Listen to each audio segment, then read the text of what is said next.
Both of my parents are from Poland.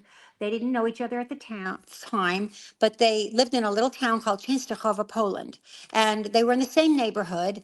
But my father has often told us the story of how World War II came about in Poland. Well, one evening, it was September 1st, 1945, everybody was in their little homes there in Czestochowa, Poland. And all of a sudden, these huge trucks came barreling through the center of town. And it was the Nazi army. And they got in the middle of town, and the soldiers got out on these megaphones, and they ordered everybody in their homes to get out on the streets, everybody. And they started knocking on doors to get everybody out on the street. And both my parents said they didn't know what was going on. They were young teenagers. They didn't know what was, happening, but everybody got out on the street. I mean, they didn't know whether it was a fire or a bomb or what, but they got out on the street. But that's when the Nazi soldiers started getting everyone on the ground with their heads to the ground and their hands behind their head. And they started separating families. And they say, you go here, you go there, and you go here, and you go there.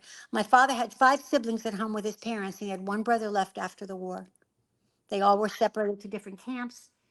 His family was all killed. He never learned that till after the war. My mother, the same story. Her family went out on the street, and she was with her 1 sister in the same camp, but the other 3 never saw them again.